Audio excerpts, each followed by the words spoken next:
दोस्तों, पैसा एक ऐसी चीज़ है जो हमारी सभी ज़रूरतों की पूर्ति तो करती ही है, साथ ही साथ हमारे डिज़ायर यानी कि हमारी चाह को भी पूरा करने में मदद करती है। तो पैसों की कभी भी नहीं होगी कमी अगर आप इस तरह से बजट बनाएंगे और उसे फॉलो करेंगे। Hello guys, welcome back to my channel Preeti की दुनिया। कैसे हैं आप? आई होप कि आप अच्छे हैं, स्वस्थ हैं और लगातार मेरी वीडियो के साथ बने हुए हैं। दोस्तों, आज की वीडियो बहुत ही ख़ास है क्योंकि आज तो मैं आपको वीडियो में बजट बनाने का तरीका बता रही हूँ, क्योंकि मेरे बहुत सारे ऐसे व्यूअर्स हैं जिनका कमेंट आ रहा था कि उनकी सैलरी बहुत कम है, 10,000, 15,000, 20,000 ऐसे है। तो आप कम से कम अमाउंट का बजट बनाकर आप मुझे बताइए। तो इसलिए आज वीडियो उन सभी के लिए है जिनकी सैलरी काफ़ी कम है, और आप इस तरह से अगर बजट बनाएंगे और उसके हिसाब से ही फॉलो करेंगे तो आप पैसे बचाएंगे और आपका घर खर्च भी अच्छे से चलेगा। तो चलिए दोस्तों, वीडियो को स्टार्ट करते हैं।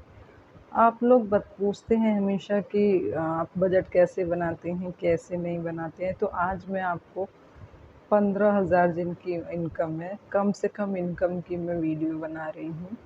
इसमें आपको मैं बजट में बताऊंगी कि मेरा अनुमान है दोस्तों कि ऐसा ऐसा अगर कम सैलरी हो तो इतनी चीज़ें ऐसे ऐसे होंगी। उस हिसाब से ही मैंने ये 5 कैटेगरी बनाई है, जिसमें कि मैंने रेंट रखा है, फूड रखा है, इलेक्ट्रिसिटी रखा है, गैस का बिल रखा है और एजुकेशन के लिए रखा है। तो ये 5 कैटेगरी है दोस्तों, जिसमें मैं आपको बताने वाली हूँ कि किस हिसाब से आप इस तरह से अगर बजट बनाएंगे तो पैसों को मैनेज कर सकेंगे, और पैसे भी कुछ ना कुछ ज़रूर पैसे बचा पाएंगे और आपका सभी खर्च भी अच्छे से पूरा हो जाएगा। आप उस सभी खर्चों की पूर्ति भी कर पाएंगे। तो सबसे पहले आपको मैं दिखाना चाहूँगी कि आपकी इनकम अगर 15,000 रुपये है तो आप सबसे पहले सेविंग को देखिए। आप इसमें से 15,000 रुपये में से 2,000 रुपये सेविंग के लिए निकाल कर अलग रख दीजिए, क्योंकि दोस्तों आपको पता है ना कि सबसे पहले बचत करना है, उसके बाद हमें खर्चों की तरफ ध्यान देना है। अगर आप इस तरह से करेंगे कि अगर आपकी इनकम या सैलरी आती है जैसे, तो उसमें से 2,000 आप सबसे पहले अलग ही कर दीजिए। जितने पैसे बचते हैं, यानी हमारे बचते हैं 13,000 रुपये, तो उस हिसाब से हम अपने बजट को कैटेगराइज़ करेंगे, अलग-अलग लिखेंगे, बताएँगे आपको कि किस तरह से आप उसको कर सकते हैं। तो जिससे कि आपके कुछ पैसे भी बचेंगे और आपको बजट बनाने से पता भी चल जाएगा कि आपका पैसा कहाँ जा रहा है, कहाँ कितना खर्च हो रहा है, और आपके सभी चीज़ें आसानी से हो जाएँगी। तो सबसे पहले दोस्तों मैं आपको ये बताना चाहूँगी कि मैंने इसलिए सभी की कीमत अपने हिसाब से लगाई है, अनुमानन लगाई है, क्योंकि अगर हमारी सैलरी इतनी है तो हमें उस हिसाब से ही अपना बजट बनाना पड़ेगा और अपने खर्चों को मैनेज करना पड़ेगा। तो चलिए मैं आपको बताती हूँ। सबसे पहले हमारा आता है रेंट। हमें इन 13,000 रुपये, बचे हुए 13,000 रुपये में ही अपने खर्चों को मैनेज करना है। तो हमारा पहला आएगा रेंट दोस्तों, जो कि मैंने 4,500 लिखा है, और वो इसलिए लिखा है कि अगर हमारी सैलरी ही 15,000 रुपये है तो हम 10,000 का घर तो नहीं ले सकते, हम अपने बजट के अनुसार ही चलेंगे। इसलिए मैंने यहाँ 4,500 लिखा है। फूड जिसमें कि सारी ग्रॉसरी आ गई, मिल्क आ गया, वो सब मिला के मैंने 2,500 लिखा है।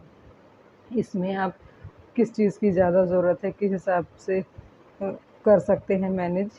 इस 2500 पूरे रुपए में आप मिल्क भी लेंगे और ग्रॉसरी का सारा सामान भी मैनेज करना पड़ेगा दोस्तों, क्योंकि आपकी इनकम इतनी है और बचे हुए पैसे इतने हैं, इतने में से हमें सारा मैनेज करना है। तो इस हिसाब को ध्यान में रखते हुए हम फूड के लिए 2500 रखेंगे।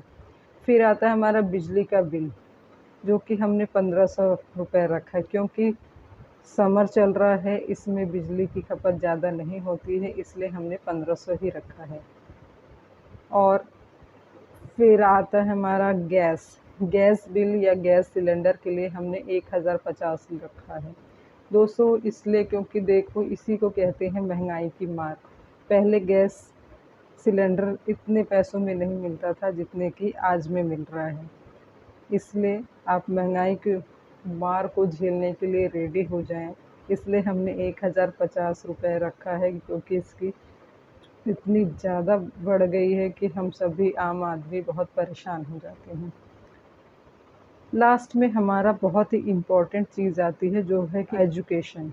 एजुकेशन दोस्तों एक ऐसी चीज़ है कि जिसको अगर आपने अच्छे से लिया तो आप इस गरीबी को, इस चीज़ को बदल सकते हैं। और आपने अच्छे से पढ़ाई की तो आप इस चीज़ को पूरी तरह से ख़त्म कर सकते हैं, गरीबी को, और अपने ज़्यादा से ज़्यादा पैसे कमा सकते हैं और अपनी लाइफ को बदल सकते हैं। इसलिए हमने एजुकेशन के लिए 2200 रुपये रखा है, क्योंकि इसमें किसी भी तरह की कटौती हम नहीं कर सकते। ये बहुत ही ज़रूरी है हमारे आने वाले बच्चे के फ्यूचर के लिए। हमारे फ्यूचर के लिए इतना ज़रूरी है कि हम इसको इग्नोर नहीं कर सकते हैं। दोस्तों इसमें आप कम या ज़्यादा आप अपनी आवश्यकता अनुसार आप बाँट सकते हैं। वो मैंने अपने अनुमान के हिसाब से लगाया है। अगर आपका और कम में मिलता है, रेंट देना पड़ता है, तो उसको आप 3.5 का भी ले सकते हैं, 4 का भी मिल सकता है। लेकिन आप अपने इस बजट के हिसाब से ही करेंगे इसलिए मैंने अनुमान के हिसाब से इतना ही लिखा है। इसी तरह आप अपना फ़ूड के लिए भी ज़्यादा पैसे डाल सकते हैं, तो आप बिजली का बिल कम आएगा आपका। फिर अगर आप कैसे भी करके, इस तरह से मैंने अनुमान लगाया है, आप अपने हिसाब से चीज़ों को सेट कर सकते हैं यहाँ पे। तो दोस्तों हमने ये जो सारी चीज़ें हमने किया है, उसका पूरा टोटल होता है 11,750 रुपये। तो इस तरह से दोस्तों हमने 15,000 रुपये में से 2,000 सबसे पहले सेविंग भी कर ली, और 13,000 रुपये में से 11,750 रुपये हमारा पूरा खर्च हुआ, और हमारे बचते हैं 1,250 रुपये, जो कि हमारी ये बचत हो गई 13,000 में से। वो इसलिए हो गई दोस्तों क्योंकि वो बचत हम यहाँ पे नहीं रख सकते, हमने उसके लिए भी चीज़ें रखी हैं। अब ये आ गया हमारा एंटरटेनमेंट, हेल्थ और क्लोथ्स। एंटरटेनमेंट में आता है दोस्तों कि कभी-कभी जैसे हमारा कहीं घूमने जाने का मन हुआ, हमने कुछ बाहर खा लिया या मूवी देखने चले गए।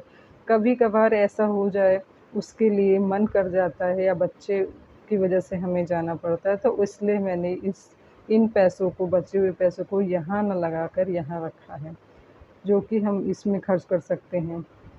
और हेल्थ हमारी डिज़ायर नहीं है, लेकिन मैं इसके बारे में अभी बताती हूँ। पर इससे पहले हम देखते हैं क्लोथ्स। दोस्तों चाहे जितना भी अमीर इंसान हो, चाहे जितनी भी कमाई होती हो उसकी, लेकिन कभी भी कोई इंसान रोज़ की रोज़ शॉपिंग नहीं करता, रोज़ कपड़े नहीं खरीदता है। इसलिए हम इस क्लोथ्स के लिए हम जैसे कि हर तीसरे महीने शॉपिंग कर सकते हैं। तो आप इन पैसों को जोड़ते जाएँ, बचाते जाएँ, तो इसमें से लेकर हम तीसरे महीने हम खर्च कर सकते हैं क्लोथ्स के ऊपर। और रही बात हेल्थ की, तो हेल्थ ऐसी चीज़ नहीं है कि डिज़ायर है, हमारी चाहत नहीं है। कोई भी नहीं चाहता है कि हम कभी भी बीमार पड़ें या कभी भी हमारी हेल्थ, हमारी फैमिली की हेल्थ ख़राब हो। इसलिए हम ये सेविंग करते हैं, और अचानक से लेकिन हो जाती है, उसके लिए हमें बचा कर रखना चाहिए। हम इस पे और इस पे ज़्यादा ना खर्च करके इसको सेव करते जाएँ और इसके लिए बचा कर रखें, ताकि हमारे फ्यूचर में अगर अचानक से किसी को भी हेल्थ की इश्यू कुछ हो, तो ये पैसे और बचत किए हुए पैसे में से हम उसको प्रयोग कर सकते हैं और इलाज कर सकते हैं। इसी तरह दोस्तों ये तो रही इस 1,250 रुपये की बात, जो कि हमने 13,000 में से बचाए हैं। इसी तरह आता है दोस्तों, हम सेविंग की बात करते हैं, क्योंकि अब हम पहले की तरह पहले खर्च फिर बचत पे ध्यान नहीं देंगे। हम सबसे पहले बचत पे ध्यान देंगे, उसके बाद खर्च पे ध्यान देंगे। इसलिए मैं आपको ये भी बताना चाहती हूँ कि अगर ये आप पैसे सच में बचाना चाहते हैं ये वाले, तो आप इसको इकट्ठा करते जाइए। ये 5 महीने में 10,000 हो जाएँगे। तो आप तुरंत कोई एफडी लेकर रख दीजिए, जिससे कि आपके पैसे पे कुछ तो इंटरेस्ट मिले। आपके पैसे ही आपको कमा कर देंगे, आपकी सेविंग भी बढ़ेगी, और आपको दिमागी तौर पे शांति भी मिलेगी कि हाँ, हमने कुछ पैसे बचा रखे हैं, जो कि हमारी आकस्मिक खर्चों के लिए काम आएँगे। और बहुत सारी ऐसी ज़रूरतें होती हैं जो कि कभी बता कर नहीं आती हैं, इसलिए हमें सेविंग करना बहुत ज़रूरी है। तो ये चीज़ें दोस्तों ऐसी है कि अगर आपकी इनकम कम है या ज़्यादा है, फिर भी आप इस तरह से अपने बजट को बना सकते हैं और अपनी लाइफ को पूरे तरीके से चला सकते हैं। क्योंकि बजट बनाकर अगर आप चलेंगे तो आपके खर्चे आपको पता होंगे कि कहाँ हो रहे हैं, कितने हो रहे हैं।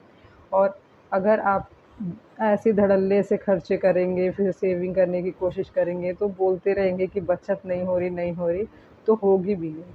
लेकिन अगर आप बजट के हिसाब से खर्चे करेंगे, अपना घर मैनेज करेंगे, पैसों का मैनेजमेंट करेंगे, तो आपको कभी भी पैसों की दिक्कत नहीं होगी। आप कम इनकम में भी अपने खर्चों को, अपने घर को सुचारू रूप से चला सकते हैं।